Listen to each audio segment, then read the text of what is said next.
ఈరోజు ప్రభుత్వ సంస్థల్లో పనిచేస్తున్నటువంటి అంగన్వాడీ, ఆశా, మధ్యాహ్న భోజనం లేదా బ్యాంక్ ఎంప్లాయీస్, ఇతర కార్ఖానాల్లో పనిచేస్తున్నటువంటి ఎంప్లాయీస్ అందరినీ అవుట్ సోర్సింగ్ గా కాంట్రాక్ట్ వ్యవస్థ కింద పెట్టున్నారు.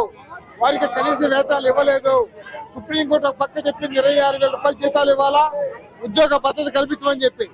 ఇవన్నీ చేయకుండా 44 చట్టాలను రద్దు చేసి 4 కోట్లుగా పెట్టడానికి ప్రయత్నం చేసినటువంటి ఈ ప్రభుత్వ విధానానికి వ్యతిరేకంగా ఈ రోజు భారతదేశ వ్యాప్తంగా సమ్మెకు పిలిపించడం జరిగింది. అలాగే రైతాంగ వ్యతిరేక చట్టాలు, నల్ల చట్టాలు కూడా తయారు చేశారు.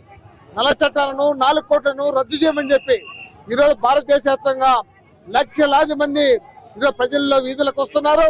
ఈ యొక్క హెచ్చరిక చేసిన నరేంద్ర మోడీ కళ్ళు తెరవాలా, 4 కోట్లు రద్దు చేసి 44 చట్టాలని యథావిధిగా కొనసాగించాలని చెప్పి, ఉద్యోగ భద్రత కల్పించమని చెప్పి, ప్రభుత్వ ఉద్యోగస్తులు పర్మిట్ చేయమని చెప్పి మేము ఈ రోజు ప్రభుత్వాన్ని డిమాండ్ చేస్తూ ఈ సమ్మెలో పాల్గొంటున్నాం.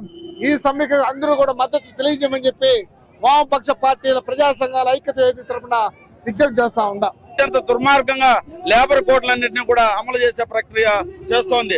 అంబేద్కర్ రాజ్యాంగంలోనే స్పష్టంగా చెప్పారు, కార్మికులకు ఎలాంటి హక్కులు ఉండాలా, 8 గంటల పని విధానం, కనీస వేతనం కార్మికుల హక్కుగా రాజ్యాంగంలో పొందుపరిస్తే కేంద్రంలో ఉన్నటువంటి ఈ యొక్క ఎన్డీఏ ప్రభుత్వం ఈ యొక్క కార్మికుల యొక్క హక్కుల్ని అత్యంత కిరాతకంగా, దుర్మార్గంగా రద్దు చేసి లేబర్ కోడ్ల పేరుతో ఈ యొక్క కార్మికుల యొక్క గొంతు కొట్టేటువంటి ప్రయత్నం చేస్తుంది. అందులో ముఖ్యంగా జర్నలిస్టులకు సంబంధించి వర్కింగ్ జర్నలిస్ట్ చట్టం కొన్ని పోరాటాలు చేసిన తర్వాత సాధించుకున్నటువంటి వర్కింగ్ జర్నలిస్ట్ చట్టాన్ని ఈ రోజు రద్దు చేస్తా ఉంది. ఇప్పటికే పత్రికా స్వేచ్ఛ గాల్లో దీపంగా మలుగుతా ఉంటే దానికి తోడుగా కేంద్ర ప్రభుత్వం ఈ యొక్క కలం కార్మికుల యొక్క నెత్తిన కుంపటిలాగా ఈ యొక్క వర్కింగ్ జర్నలిస్ట్ చట్టాన్ని రద్దు చేయడం చాలా శోచనీయం.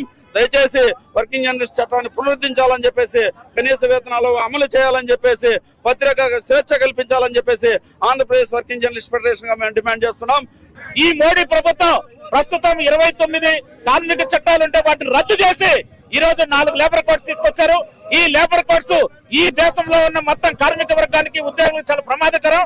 ఒక కార్మిక వర్గానికి, ఉద్యోగులకే కాకుండా ఈ రోజు వర్కింగ్ జర్నలిస్టులకు కూడా చాలా ప్రమాదకరమైన చట్టాలు తీసుకొచ్చారు.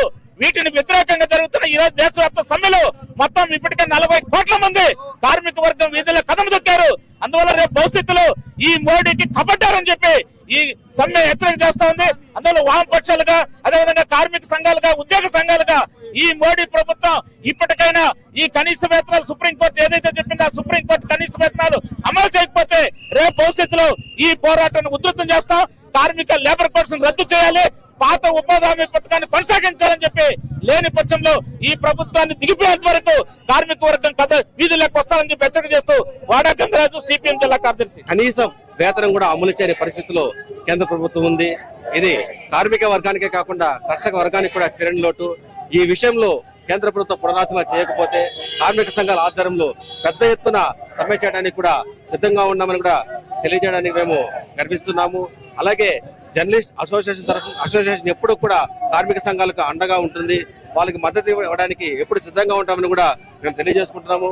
ఏదైతే కేంద్ర ప్రభుత్వం ఈ లేబర్ కోడ్ తీసుకొచ్చిందో దాన్ని వెంటనే రద్దు చేసి కార్మికుల యొక్క సమస్యలు పరిష్కరించడానికి దిశగా చర్యలు తీసుకోవాలని ఈ సందర్భంగా డిమాండ్ చేస్తున్నాం. రోడ్లకి ఇప్పటికి ఎన్నిసార్లు ధర్నా చేశామో అసలు లెక్కలేనన్ని సార్లు చేశాము.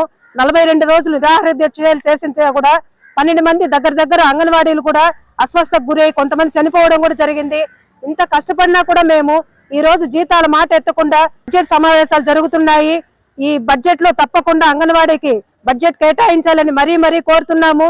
ఈ రోజు మేము ఇది భారీ ఎత్తున ధర్నా చేయడం జరుగుతున్నది. జీతాలు కానీ పెంచకపోతే రాబోయే కాలంలో తప్పకుండా నిరాహార దీక్షలు చేపడతాము. ఇంతటితో ఆగదు మా ఉద్యమాలు. కాబట్టి తప్పకుండా ప్రభుత్వము దిగి వచ్చి మాకు మా సమస్యలు పరిష్కరించాలి. ఇంకొకటి 26 రూపాయలు కనీస వేతనం చేయాలి, లేకుంటే తప్పకుండా ధర్నాలు కొనసాగిస్తామనేసి మరీ చెప్తున్నాము. హెల్పర్లకు ప్రమోషన్స్ లేవు. మెయిన్ వాళ్ళకి మినీగా ఉన్న వాళ్ళకు ప్రమోషన్స్ ఇచ్చారు. మెయిన్ ఉన్న వాళ్ళకు సూపర్వైజర్లుగా ప్రమోషన్స్ కోరుతున్నాము. ఆ జీవోలు ఇవ్వట్లేదు. సమ్మర్ హాలిడేస్ అడిగాము, ఆ జీవో ఇవ్వట్లేదు. గత ప్రభుత్వం 42 రోజులుగా మాకు చేసిన హామీలలో ఒక్క హామీ కూడా చేయకపోగా మాకు జీవోలు అనేది ఇవ్వట్లేదు. యాప్లు అంటారా, అనేకమైన యాప్లు చేశారు, మళ్ళీ మేము తీసేస్తామన్నారు, మళ్ళీ కంటిన్యూషన్ చేస్తా అన్నారు. ఫేస్ క్యాప్చర్లు అంటారు, ఈకేవైసీ అంటారు, ఓటీపీల ద్వారా బెనిఫిషరీకి కూడా ఇబ్బంది పడుతున్నారు. ఒక బెనిఫిషరీ రావాలంటే 4 సార్లు ఒక సెంటర్కి రావాల్సి ఉంటా ఉంది. మేము ప్రీ స్కూల్కి ఏమి చెప్పలేని పరిస్థితుల్లో ఉన్నాము. దయచేసి ప్రభుత్వాలు ఇవన్నీ గుర్తించి మాకు ఇవ్వాల్సిన ఆందోళన పెంచి మాకు యాప్లు లేకుండా పని ఒత్తిడి తగ్గించి ఈ జరిగే సమాజంలో మాకు కొంచెం గౌరవం ఇవ్వాలని దయచేసి మేము కోరుతున్నాము ప్రభుత్వాలకి.